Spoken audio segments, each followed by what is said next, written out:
My name is Eric Van Horn. I bought my first franchise in my 20s, and since then, I've owned 6 brands with 25 stores in 8 states. I've also helped 1,000 people find the right franchise for them. People like us who are not cut out for the 9 to 5 and like to work smarter, not harder. How do we find the right franchise, buy it, grow it, sell it, and how do we do it in a way to own the business without it owning us? Those are the questions, and I'm on a mission to give you the answers. Welcome to Franchise Secrets. Welcome to the Franchise Secrets podcast. Eric Van Horn here with today's guest, Tom Rypma. Tom is a 1-800-GOT-JUNK franchisee. He's been in it for about 20 years. And when I basically looked at his resume, there was a big, long list of areas that he owns, both stateside and internationally. And he's grown with that company, grew organically, opening up new locations from the ground up, and then went into acquisition mode. And that's how he's grown his empire. So I'm excited to get into it with Tom. But before that, all you franchisees that are looking for a place to connect with other franchisees, I've got the perfect solution. I just created it. It's called the Franchisee Mastermind. Go ahead and check out franchiseemastermind.com. If you're wanting to get on a couple Zoom meetings with me every month and learn from some very interesting, successful franchisees, it might be the place for you. So Tom, welcome to the show. Thanks, Eric. Thanks for having me.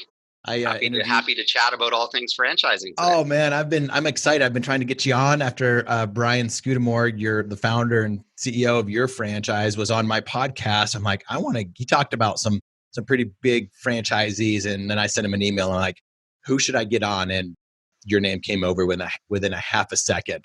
You and I were just talking about how you got started and how many locations do you have, or how many different markets are you in today? Currently operating in, I think, 14 different markets throughout North America and Australia. And they range in size from small market in Vermont that's a little under $1 million up to the San Francisco market, which is pre-COVID.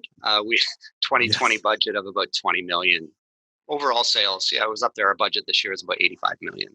85 million. That's incredible. I'm excited to get into how you grew to that. And especially in the service-based business, how you are running such a pretty big empire. I see it a lot in fast food. People run large empires in fast food. They do it in fitness and beauty and things like that.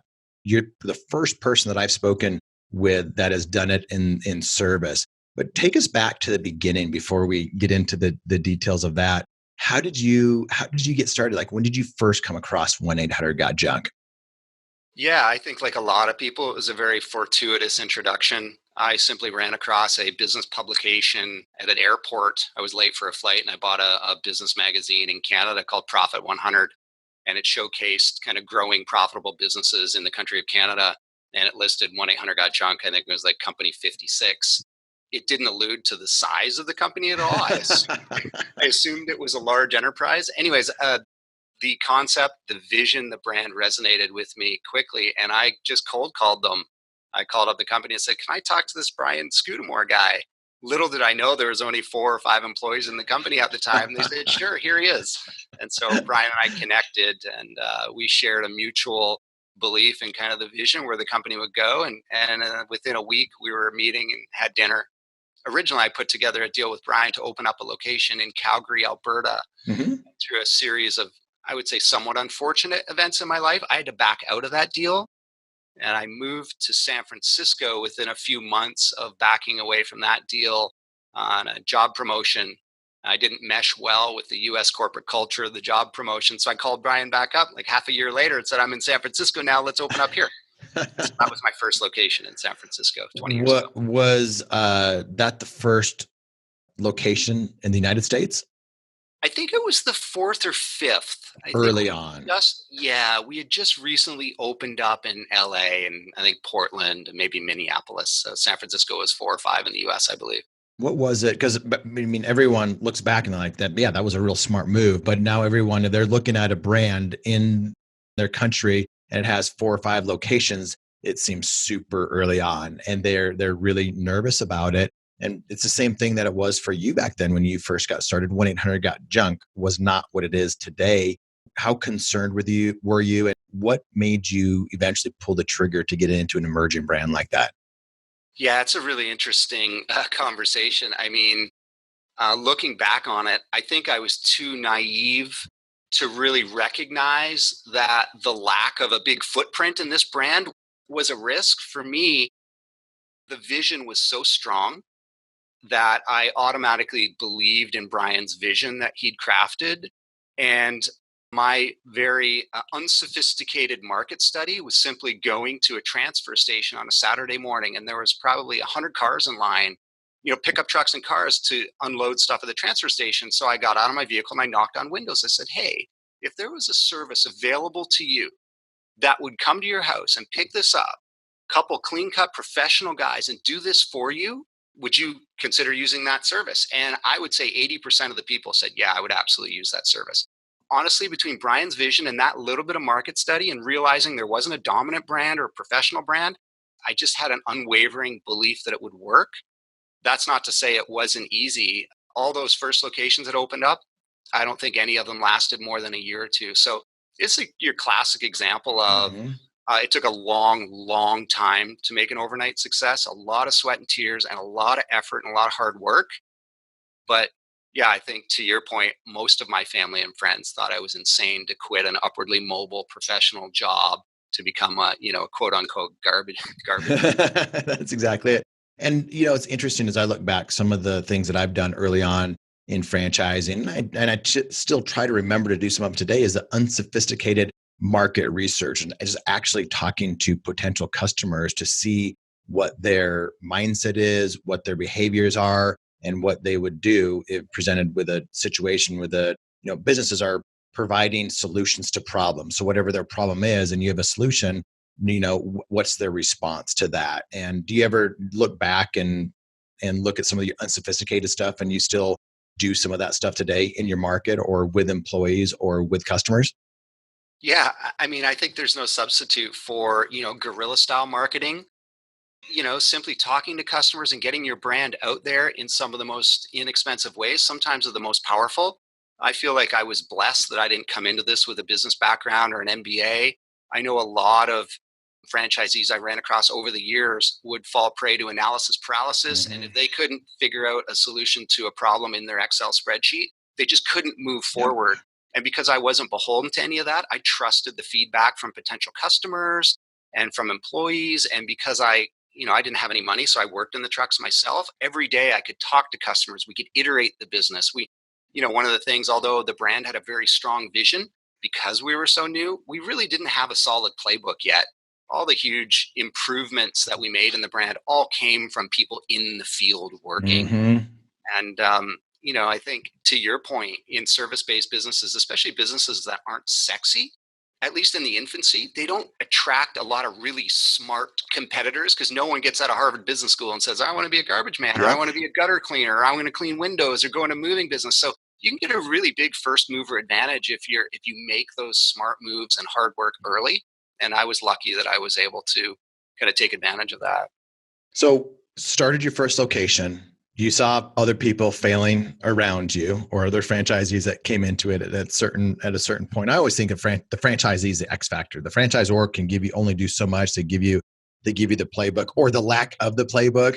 But at the end of the day, it's you as a franchisee or the entrepreneur that is going to make a lot of this work for the most part. How did you grow? So you had that one location. Give us some of the first 10 years of how you opened up locations, virgin territories, virgin areas. Yeah, I was really lucky. I came from a sales background, and I think the best piece of advice that I personally ever got, and one that I share with new franchise owners or business owners for that matter, is nothing happens in your business until you make a sale. So until you make a sale, everything else is just a drain on expenses or it's theoretical. I put all of my effort into lead generation and putting jobs on my schedule and making the phone ring. So literally every minute of the day, I was either, even if I didn't have jobs, I was in my truck, driving in my truck, stopping off at construction sites, property managers, real estate developers, and I was introducing myself to everyone in the community. At nights, I would hammer signs and lawns and on poles. Like I don't know where I got the energy to do so, but because I didn't really have any financial backing, failure for me wasn't an option. And so for the first couple of years, it was just get money in the bank, customer acquisition, and because of that, I didn't have a great business on the back end. Like my accounting practices weren't super tight, but I told myself that could come later and I could fix all that with money in the bank. I wore myself a little thin after Yeah. 2-3 years. I really needed to take a step back and say, okay, like I can't grow on my effort alone. And that was the first big learning period for me, I think, was how to get results through other people and then how to systemize my business. So I relied on systems and other people to get results. Not everything could come through me. I was a big bottleneck. And that happened around the 2-year mark. And you So still had that one location at that point? yeah, it was just one location. I think in year 3, I bought my first, I guess what you call remote location, but Mhm. I was too scared to go too remote. I think Brian, our founder, we had lost the franchise partner in Calgary and Portland. They had shut down. He's like, dude, there's a business there. You should take it over. And honestly, I thought, how can I take over Portland and Calgary? Who's going to drive my trucks in San Francisco? Like, I just hadn't. I was Huh. so unsophisticated from how do I grow a remote location. I didn't do it. I look back at it now and I laugh. So Yeah. my There's a first, lot of people, there's a lot of listeners out there that are like that right now. And I'm actually getting ready to do a Facebook challenge where I'm live in Facebook for 5 days. And it's all about this. It's how to own remote.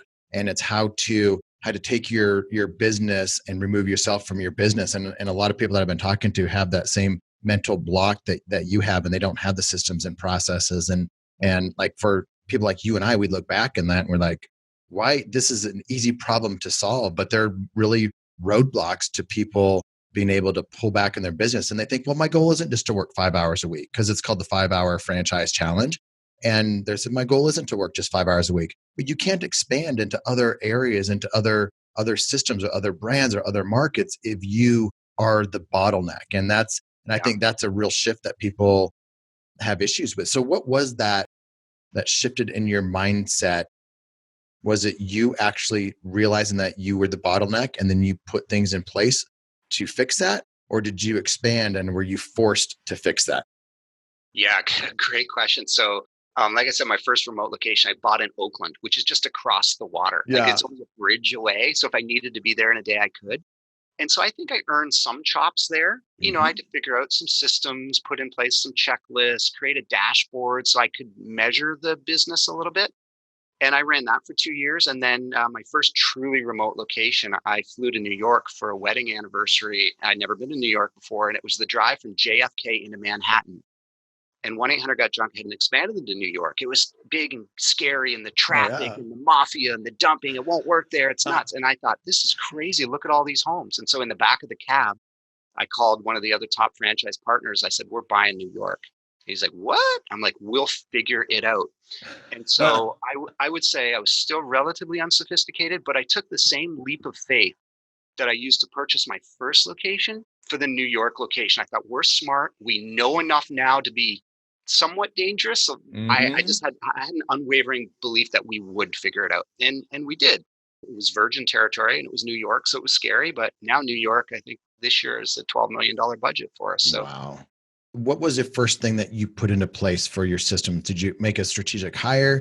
Did you do something strategically with KPIs and things like that with somebody that you already had hired? Like what was the HR piece of that? yeah, I mean, fundamentally, we knew at this point that without good people, you can't grow. I handled the recruiting for that location personally, and I probably spent 6 months till I found the two perfect young guys to start that location. So I found a young night student MBA who was chomping at the bit to get some real world experience because we Hmm. ran the business out of his apartment. And then I found another 22-year-old recent grad who was our operations manager who wanted some real world experience. And so I promised them an incredible amount of training. I couldn't pay them a ton of money yet, but I said, if you stick with me for 3-4 years, you will learn more in this business and how to navigate a startup and build a company. And then you'll be able to write your own ticket.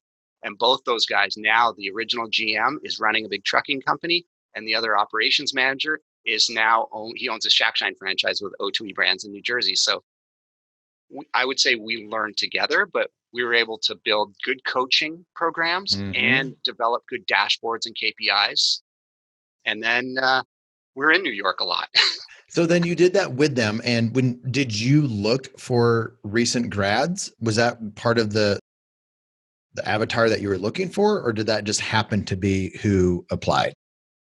No, I only had a small budget. So I knew going into the New York market, where typically I would have to spend a lot more money for a general manager, I just didn't have the money. So I knew I would be able to find someone that if I created a vision, like Brian created a vision Yep. for me, that it would resonate with someone else. So we wrote a painted picture for that company, like a very detailed vision of what we wanted the company to look like, and it attracted those guys. And also, I have to be honest, the salary package, it wasn't a lot, right? And Yeah. so those two things combined, and also we modeled the growth of the remote location after San Francisco. Work in the truck, work hard, work smart. This is not a put your feet up on the desk and just kind of, Hmm. crack the whip. It's get in it and do it yourself. And so it's a lot of sweat equity and a lot of effort. A lot of effort can overcome unsophisticated in the beginning. I noticed early on you said you bought into Brian's vision. When did Cameron Harold come along? Was Cameron there at that time when you first became a franchisee, or was that after? Cameron came on about a year after I joined. Okay. Cameron was instrumental in helping build the systems and create rigor that was necessary in the franchisor operation. Brian's an incredible visionary. You've met him, super Mhm. likable guy. His strength is not operations. Mhm. And so Cameron was able to bring that to the table for Cameron's a sure. genius with that stuff. He helps a Yep. lot of people with Yep. that. Yep. And he's helped me out with some stuff personally. So yeah, a lot of respect for both of those guys. 3 years into it, you started the Oakland one, ended up buying New York Virgin. When did you start going from Virgin to just pure acquisition of existing cash flow coming in? Right. Probably 2009 in the downturn. That's Mm, when I realized we had been really smart with our profits and we had a pretty solid bank balance. It was interesting because I never really became an entrepreneur for the money. I mhm. wanted freedom and lifestyle. I wanted to be able to control my own life. And so Mhm. I was really lucky in that we saved a lot of money. And so in the downturn, we bought 6 locations in the New York area. All Mm. those franchises, as soon as we bought, the whole city sold out in like 6 months. And so we bought all those surrounding locations over the next 2, 3 years and bolted them on. And then 2011, 12, we started buying ongoing operations. And so for me, what was interesting there is the deals that you could get if you have a lot of money in the bank during a downturn. And so we Let's were able talk to, about that. I mean, we are in the beginning of a downturn right now. I talk to people every day because they come to me, they want me to help them find good franchises to buy as a franchise consultant. And this is a conversation that I have with a lot of people right now. So go into that. This is real life. What happened in the last downturn? If you have some money in the bank and some, experience behind you. yeah, you can call the shots if you've got money. This is an interesting situation because this truly wasn't caused by an economic downturn. And so I think there's still a lot of question right now about how quickly we bounce back. I personally think, because we're talking human behavior, we're going to have a longer bounce back than people think.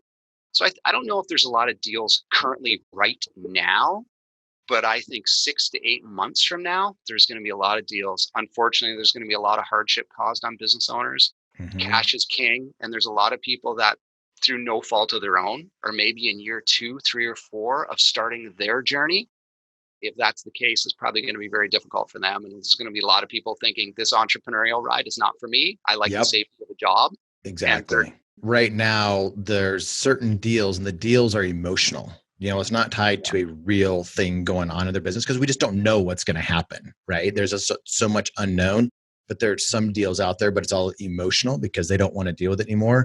I yeah. agree with you. That is coming, and I'm holding off and waiting myself on some things. I'm making some investments here and there in some strategic plays. I agree with you. So when you were in that last downturn, you were buying out people. Like, give me a sense of some of the structure of the deals as much as you can or as much as you're comfortable with. I think for me, the ultimate deal is to have seller financing. Mm-hmm. If someone's willing to hold on to the note, I have a saying, you can name the price, but I name the terms. Yep. You know, Whoa, if whoa, whoa, whoa, whoa, whoa. That is gold right there because people get so caught up on the price. The terms matter a lot. You get the price, you just kind of get in the same ballpark, but you negotiate terms because, especially right now with all the unknown, terms are much more important than price in many ways because of the unknown. So I just wanted to just pause there because what you said was really, really good. I want to make sure the audience heard that. So keep going. Yeah, for sure. I mean, if you can term out a deal over 3 or 5 years and use future earnings and not use your own cash today to get a deal done, and then the seller gets the money they want, if they're, we just did one of the largest deals we'd ever done. I won't mention the city, but it was a major city buyout. There's a franchise partners. They've been in the system for a long time and they wanted to retire. But currently at that moment, just based on their P&L, their franchise wasn't worth a lot. And they're like, we really want out. And I really wanted to buy the location. So the amount of money they wanted was probably 3 times more than it was worth today. But I knew we were going to improve the business and I knew that we would get it to that value. So we just termed it out over 7 years. So they Mhm. got the money they want. I got the location I want. And it didn't cost me any money up front. And so the business is paying it off over time. Did you tie that to future earnings, or did you just internally yourself term it out over seven, figured it was future earnings? Yeah, I mean, we've been doing this so long, we know exactly what, this model looks like and how much money we can make So in it each. didn't matter to you because you're so comfortable in it. You knew what you could do. You didn't have to put that as a term in the deal. If you didn't know super comfortable because you're not in the business, it's new, then it might be worth if you're wanting someone right now, we're in COVID, right? A lot of people are on lockdown. Gyms out there used to making, call it 500 EBITDA. And now they're making zero. And they were projected to do 600 EBITDA this year. Well, that's a big unknown. It's a big Yeah. unknown what 2021 is going to bring. So I think this is probably an important thing. What would you do if you were to buy out something that you were unknown in, but you wanted to get into it? You really wanted to get into that particular brand or city or market, but you weren't confident on the price. How would you term or create that deal? I don't know if I would be doing any deals in an unknown today, Mm-hmm. but I probably would buy myself time and I would probably do something like I want a 12 or 18-month moratorium on any payments until we get some sort of bounce back here, or I have some sort of relative confidence that there's going to be a vaccine or some sort of improvement. Mm-hmm. And in exchange for that 12 or 18-month moratorium, I would say, but I'm going to give you a higher purchase price in the future. Like I Yep. think there's got to be some back and forth, some sort of give. And the more you ask for in terms, the higher you can afford to pay the individual. And so Yep. sometimes, if someone doesn't need money today, use terms to your advantage. Maybe you go 2 years without any payments, or there's always a way to structure a deal. That's it, Tom. Thanks for going there. I know I mean that we were not planning to go there, but I think that there's a lot of people that I talk to that are interested in this type of thing, and they're just not used to putting deals together or being creative.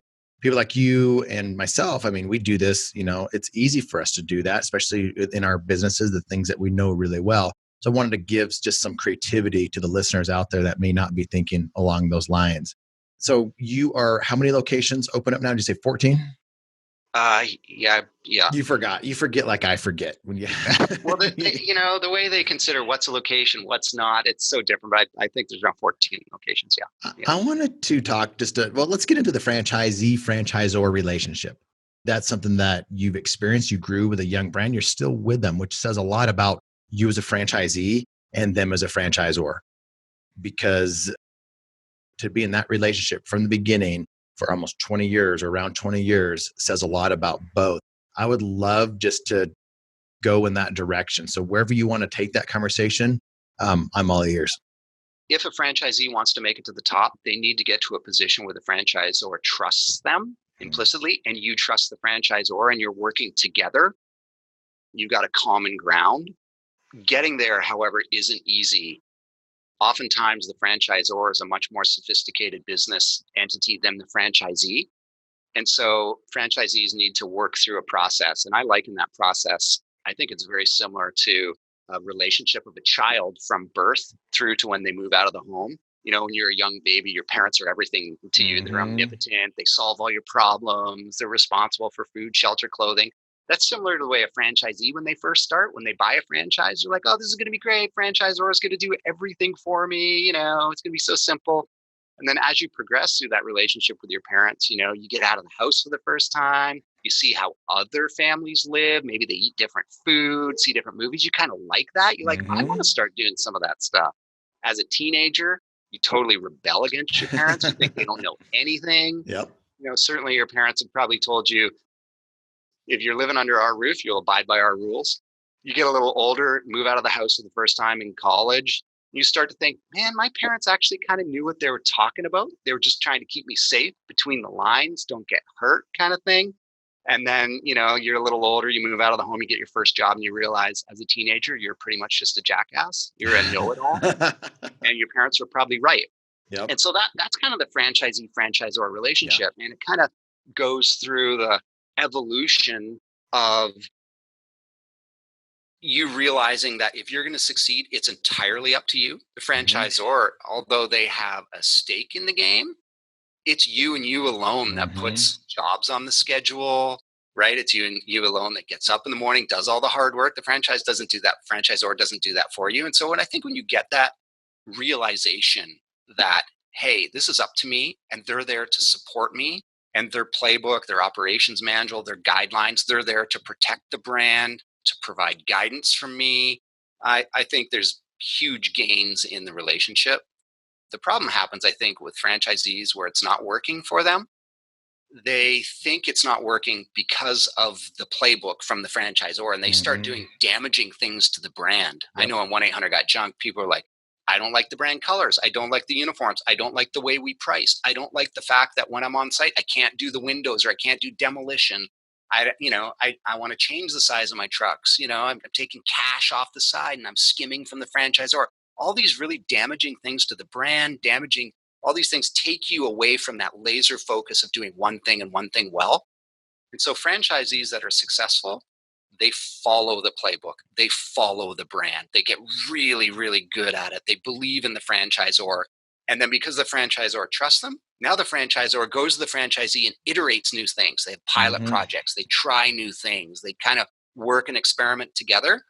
But if you can't get to that point as a franchisee, franchisor is never going to trust you. They're never going to work with you. And they're going to be like punching you down all the time to get back in line, fall in line. If you can't make it through that, probably the franchisor is either going to push you out or a guy like me is going to buy you out. Yep.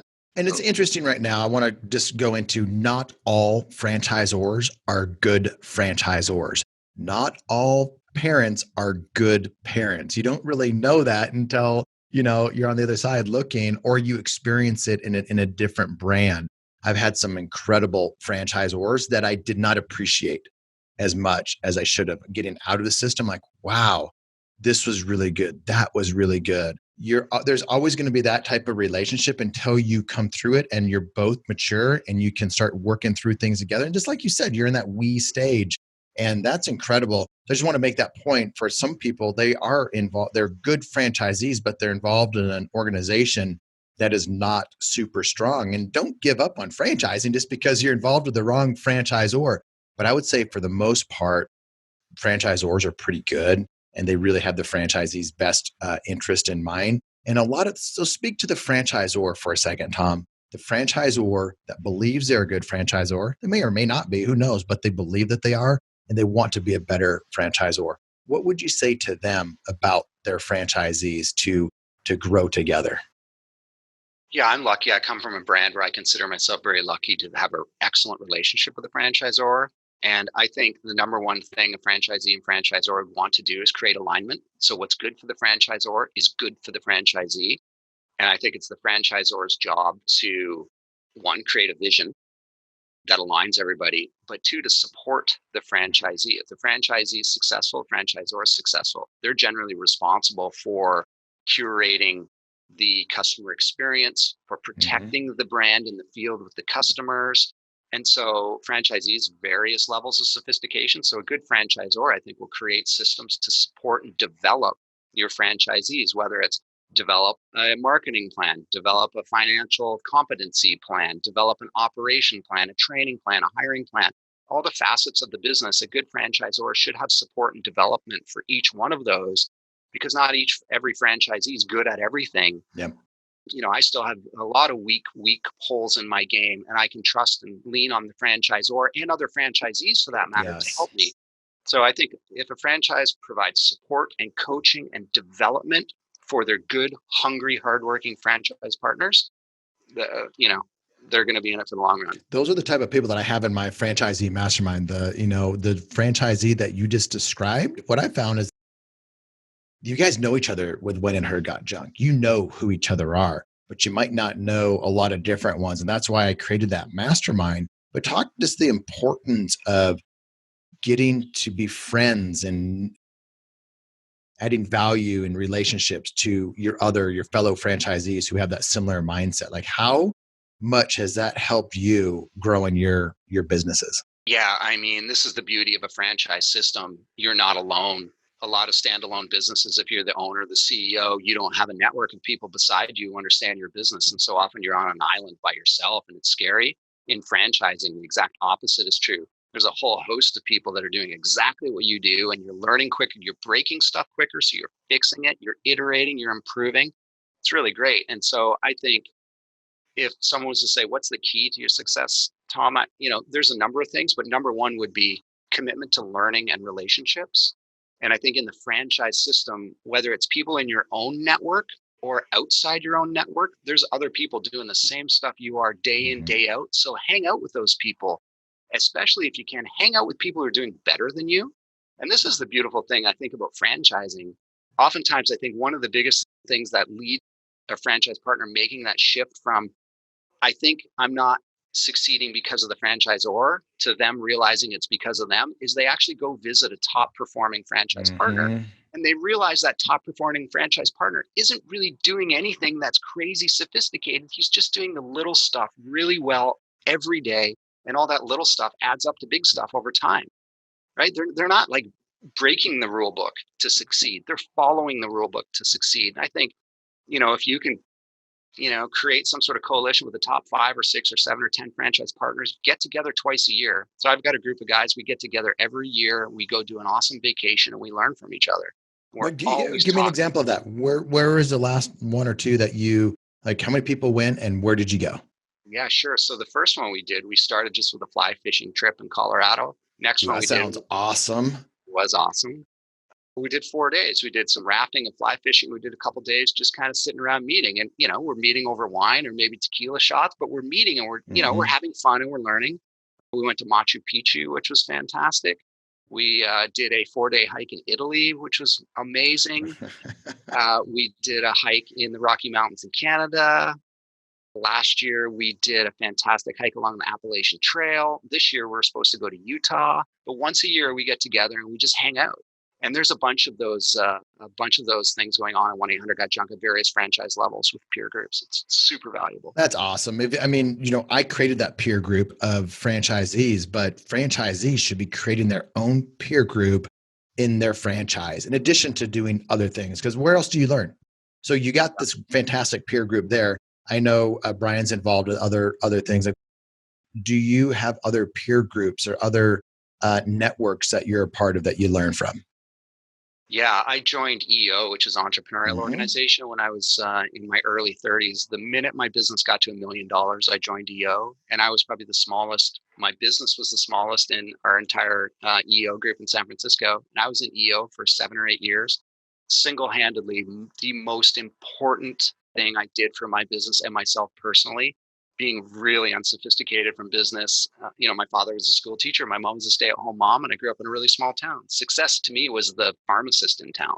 So I just had no idea, and so learned a lot in EO, and now I'm a member of YPO in San Hmm. Francisco, and so that kind of was the next level after EO. But learning and development, no matter how you get it, is super important. So you're promoting the mastermind for other franchise brands and franchise partners to come together. Huge valuable. People should not spend, or they should spend money on learning, or they should look at that as an investment into their future. Definitely something that if you don't do it, you'll leave yourself behind. No, so true. One last thing, and we gotta stop it here soon. Have you are so focused on 1-800 Got Junk, and I can see it, I can hear it in your voice. Have you looked at diversifying? Have you looked at other brands? Are you involved with other brands or other things? Yeah, I've done a number of things over the years. I had a little workout studio that I did with my wife that had marginal success. Uh, got involved with a moving franchise, You Move Me, spent No. 6 years building that. And to be honest with you, it took me away from 1-800 got junk. And I think had I not had those other distractions, my business would be even way bigger today. So diversification to me meant open up in different cities now. In retrospect, I should have just gotten laser focused and better at what I do in junk. I like to think I'm, upwards in the best of the world at running a 1-800 got junk location. I'm very good at it after 20 years. I could be even better had I not gotten distracted. So I'm big on laser focus, get really good, make yourself indispensable to other people and to the brand, and then you'll grow. So yeah, I've done other things, but mixed results. Tom, I've lost money. I've made money on all my franchises except for one, and I lost money on that. And I like to talk about that because not everything I've touched has turned to gold. Have you had something that you'd lost money on? Yeah, I lost a lot of money in the moving franchise. Not only that, I lost a lot of time. But after having said that, I also learned a ton. I think, often it's said we learn more in adversity. Mm-hmm. So I learned a lot in the downturn in 2009, 10, 11. I learned an incredible amount in You Move Me with that location. And so although it cost me in my pocketbook for sure, I think it's probably made me better today. Yep. But in retrospect, I'm big on when you find something that works, just get really, really good at it and dive deep. Oh man, I love that because a lot of people shy away from talking about some of their failures or some of the things that hasn't been a massive success. And I think that's going to be encouraging to a lot of people that do listen to this. Like not everything you touch is going to turn to gold, even if you're really good at something else. So like I said, I'm getting more used to talking about that because it's the truth out there.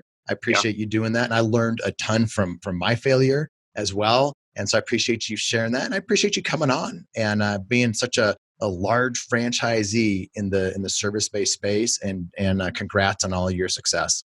Absolutely. Thanks for having me. And you're not a true entrepreneur until you've had a failure. So well, we are true entrepreneurs. Thanks for listening to this episode of the Franchise Secrets Podcast. Whether you're watching or listening, please make sure to subscribe to my YouTube channel and to whatever channel you're listening on. If you want my help with anything from buying a franchise to franchising your business, please visit franchisesecrets.com.